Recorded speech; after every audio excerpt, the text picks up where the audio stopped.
আমার নাম পপি। আর আমি মুসলিম হয়েছি জাস্ট ১ বছর হলো ২০২৩ থেকে।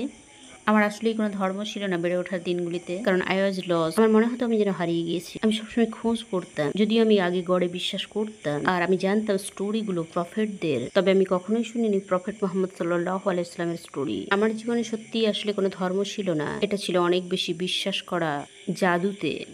আর আমার পরিবার এক প্রকার প্র্যাকটিস করতো এই ধরনের বিষয়। আমার মম আমার পরিবার ছিল অনেকটাই মূর্তি পূজারী। তারা বিশ্বাস করতেন অন্যান্য গডে। তো আমার বেড়ে ওঠা যেন সেখানে সত্যিকার অর্থে কোনো ধর্ম ছিল না। এটা ছিল অনেকটাই বিশ্বাস করা জাদুতে। আর সেখানে ছিল ম্যাজিক। আমি সবসময় বিশ্বাস করতাম একজন গড আছেন। আর তারপর আমি খোঁজ করতে শুরু করেছিলাম কিছু বিস্ময়কর জিনিসের। সত্যি যেমন ফুলস কোর্স। আর আমি অনেকটাই আধ্যাত্মিক ছিলাম যথারীতি। আর নিশ্চিত রূপেই আমি খোঁজ করছিলাম কিন্তু জাদুবিদ্যার। আর আমি অবশ্য কখনো এটা প্র্যাকটিস করিনি, কিন্তু আমি এক প্রকার এই সমস্ত কিছুর খোঁজ করছিলাম। আমি সবসময় বিশ্বাস করতাম যে অন্য একটা বাস্তবতা আছে। আমি বিশ্বাস করতাম এঞ্জেলস আছে, ঘোস্ট আছে, তবে নিশ্চিত রূপে তা জিন ইসলামে। আমি সবসময় ডিপ্রেসড থাকতাম কারণ আমার ছিল মেন্টাল হেলথ ইস্যু, এই ধরনের সব বিষয়। আর এটা ছিল যেন আমি এমনকি আগে আমি ড্রিঙ্ক করতাম, ড্রাগস নিতাম। আর কোনো কিছু একটা যেন আমাকে বলতো আমার এভাবে বাঁচা উচিত নয়, আমার প্রয়োজন নিজেকে পাল্টানো। এটা এক প্রকার ছিল আমার মনের মধ্যে সবসময় লড়াই চলতো, যেন বলতো তুমি চাও বেরিয়ে আসতে। তারপর সত্যি আমি যখন বেরিয়ে এলাম মনে হলো সত্যি এটা জীবনের পথ নয়, জীবনের থেকে অনেক বড়। আমি আর এটা করতে চাই না। আমি ছিলাম আমার ভাই বোনেদের মধ্যে বড়। আমি চাইতাম না আমার ছোট ভাই বোন এটা করুক। আমার তো তাদের রোল মডেল হওয়ার কথা। যে কারণে আমি এই ধরনের কাজগুলো করতাম তা ছিল আরোগ্য লাভের চেষ্টা, হতাশা থেকে। কিন্তু তারপর বুঝলাম এটা আরোগ্য নয়। তারপর আমি বাড়ি ফিরে গেলাম। আমি সত্যি আমার পরিবারের সঙ্গে সময় কাটাতাম না। তখন আমি রেগে যেতাম, বিরক্ত হতাম যে সমস্ত কাজ আমি করতাম তার কারণে।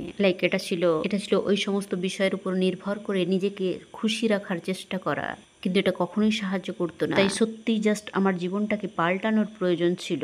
তারপর আমার হলো কিছু কাছের মানুষের মৃত্যুর অভিজ্ঞতা। আর তখন সত্যিই আমাকে বিষয়টা স্পর্শ করেছিল যে আমি বিশ্বাস করি একটা মৃত্যু পরবর্তী জীবন আছে। আমি বিশ্বাস করি জান্নাত আছে, জাহান্নাম আছে। আর যেন মনে হলো আমি জাহান্নামে যেতে চাই না। আমি যেভাবে জীবন কাটাচ্ছি তা তো আমাকে জাহান্নামেই নিয়ে যাবে। আমি তো ভালোভাবে জীবন কাটাচ্ছি না, আর আমি ভালো ব্যক্তিও নই। আমি চাই একজন উত্তম ব্যক্তি হতে। আমি জানি যে আমরা পারফেক্ট, আমরা যা কিছুই বেছে নেবো তা আমাদের উপরই নির্ভর করে। একমাত্র আমরাই সিদ্ধান্ত নিতে পারি। আর আমার মনে হতো আমি যেন অপরাধীর ভূমিকায় আছি। ভাবতাম কেন এসব ঘটছে আমার জীবনে, যেখানে এগুলো ছিল জীবনের পরীক্ষা। ইসলাম নিয়ে কখনোই আমার খারাপ ভাবনা ছিল না। আমি সবসময় কাজ করেছি মুসলিমদের সঙ্গে। আমার প্রতিটা জবের জায়গায় মুসলিম ছিল, আলহামদুলিল্লাহ। তো আমার ইসলামের জার্নি শুরু হয়েছিল প্রথমবার আমি যখন জবে গেলাম। যদিও তারা খুব প্র্যাকটিসিং মুসলিম ছিলেন না, কিন্তু সেখানে এক ভাই রোজা রেখেছিলেন। যদিও আমি তাদের কখনোই দেখিনি অফ নিয়ে নামাজ পড়তে যেতে, কিন্তু রমজানে অবভিয়াসলি তারা রোজা রাখছিলেন। সুবহানাল্লাহ, সেটা আমাকে দেখিয়েছিল অনেক ডিসিপ্লিন। সেই সেফ ভাই, এটা ছিল একটা রেস্টুরেন্ট। তো সেখানে ছিল খাদ্যের প্রলোভন, খাদ্যের গন্ধ। সুবহানাল্লাহ, তা সত্ত্বেও তারা রোজা রাখছিলেন। তো সেটা সত্যি আমাকে ভাবিয়েছিল এই রমজান কিসের। সুবহানাল্লাহ, এটা জাস্ট আমাকে ভাবিয়েছিল যে গড়ের জন্য কোনো কিছু ত্যাগ করা, এর জন্য লাগে নিষ্ঠা আর ভালোবাসা। আর তখন থেকেই আমি ইসলামের প্রতি উদার হতে শুরু করেছিলাম। এটাই ছিল বিগিনিং পয়েন্ট। আমি গিয়েছিলাম টাউনে যেখানে আমি থাকতাম, আর সেখানে একজন ভাই ছিলেন। আর আমি আসলেই ছিলাম আমার মমের সঙ্গে। আর তিনি ছিলেন বললেন সেই ভাইকে সে ইসলামের খোঁজ করছে। আর যেইমাত্র আমি সেই দোকানে গিয়ে পৌঁছালাম আমি দেখলাম কোরআন। আমি বললাম আমি আসলেই চাইছিলাম একটা কোরআন আজকে। আমি সেটা তুলে নিলাম আর বললাম যে আমি এটা কিনবো। তিনি বললেন না, আপনি একটা নিতে পারেন। I was like really? আমি মনে মনে বললাম থ্যাংক গড। আমি আসলেই সেদিন ভাবছিলাম যে একটা কোরআন কিনবো। এটা ছিল একটা সাইন। আর অন্য সাইনটা ছিল কারণ আমরা নিদর্শন দেখি আমাদের পথে। আর আমি যখন প্রথম এটা পেলাম আমি সত্যিই জানতাম না আমি কি আশা করছি। আমি জাস্ট আশা করেছিলাম সম্ভবত এটা তাই যার থেকে আমি আমার সমস্ত প্রশ্নের উত্তর খুঁজে পাবো। আর তারপর যেই আমি কোরআন পড়তে শুরু করলাম আমি এটা নামিয়ে রাখতে পারছিলাম না। আমি জাস্ট পড়েই যাচ্ছিলাম। আর এটা ছিল যেন আমি এতদিন ধরে যার খোঁজ করছিলাম তাই। I was overwhelmed. আমার সমস্ত আবেগ একই সঙ্গে বেরিয়ে আসছিল। আমি কাঁদছিলাম কারণ এটা ছিল সত্য। আমার সারাটা জীবন আমি সত্যিই গডে বিশ্বাস করেছি। আমি বিশ্বাস করতাম একজন গড আছেন, কিন্তু আমি বুঝতে পারতাম না সেটা কি, আর গড কতটা করুণাময়। কারণ আগে বিষয়টা ছিল অন্য। আমি নিজেকে ক্ষমা করতে পারতাম না বহু বিষয়ের জন্য। আর তারপর আমি যখন দেখলাম যেমন গড বলেছেন তিনি আপনাকে ক্ষমা করে দেবেন যাই হোক না কেন, যখনই আপনি গডের কাছে প্রত্যাবর্তন করবেন। আর তওবা করবেন, তিনি ক্ষমা করে দেবেন। সো সুবহানাল্লাহ, এই আরামটা অনুভব করছিলাম যে একটা সুযোগ আছে পাল্টানোর, আর উত্তম জীবনযাপন করার, আর একজন ভালো ব্যক্তি হওয়ার। হ্যাঁ, 1 সপ্তাহ পর আলহামদুলিল্লাহ আমি মসজিদে গেলাম, আর কিছু বোনের সাক্ষাৎ পেলাম সেখানে, আর আমার শাহাদার ঘোষণা দিলাম। আর হ্যাঁ, সেটা ছিল আমার জীবনের সর্বোত্তম দিন। আলহামদুলিল্লাহ, যেই আমি সেখানে বোনেদের সাক্ষাৎ পেলাম, তারা ছিলেন খুবই ওয়েলকামিং। তারা এমন ছিলেন যেন তাদের সঙ্গে আগে থেকেই আমার সাক্ষাৎ ছিল। আমরা যেন একে অপরকে আগে থেকেই জানতাম। আমরা আলোচনা করছিলাম, আর অবশ্যই আমরা কথা বলছিলাম আল্লাহকে নিয়ে, ইসলামের 5টি স্তম্ভ, পিলার্স অফ ফেথ আর ইমান। লাইক এটা ছিল সরাসরি। যেই আমি সেখানে গেলাম, আমি অলরেডি আমার শাহাদার ঘোষণা দিয়ে দিয়েছিলাম বাড়িতে। I believe it. আর সেই বোনেরা, তারা ছিলেন আমার জন্য খুবই খুশি।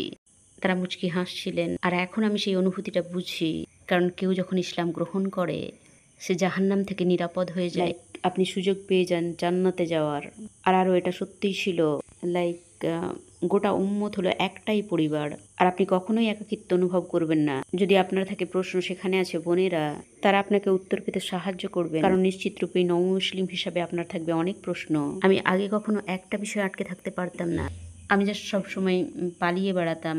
আর হ্যাঁ, কিন্তু যেই আমি ইসলাম গ্রহণ করলাম, আলহামদুলিল্লাহ আমি আরও বেশি শিখতে চাইছিলাম। লাইক সাথে সাথে আমি জানতে চাইছিলাম। আলহামদুলিল্লাহ আমি গেলাম একজন মেন্টরের কাছে, আর তিনি আরও পরিষ্কারভাবে আমাকে বুঝিয়ে দিলেন ইসলামের বেসিক বিষয়গুলো। তো আমি শিখতে শুরু করলাম কিভাবে নামাজ পড়তে হয়, ওযু করতে হয়।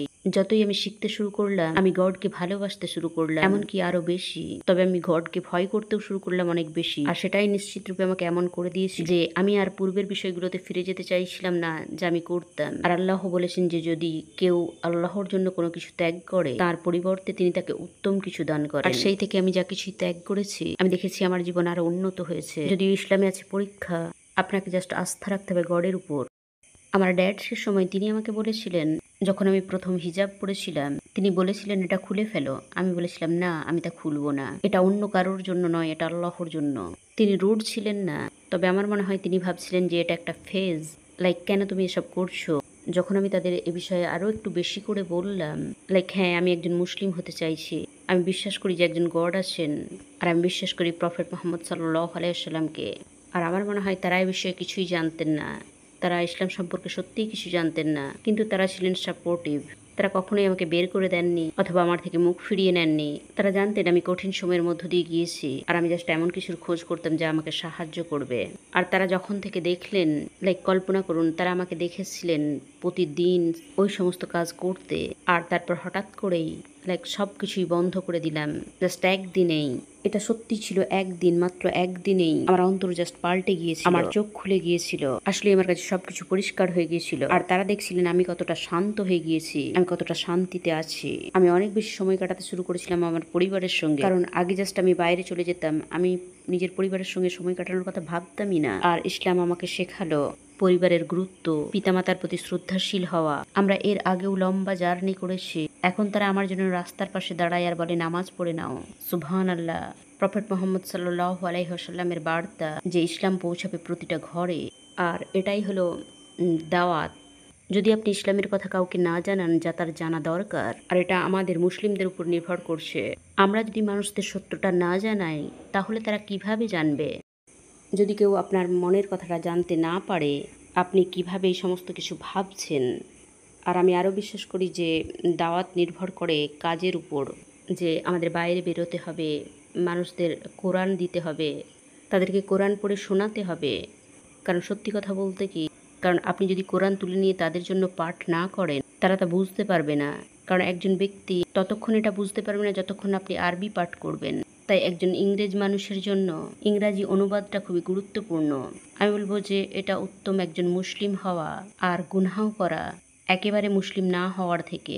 কারণ আপনি যদি গুনহাও করেন, আল্লাহ বলেছেন তিনি অত্যন্ত করুণাময়।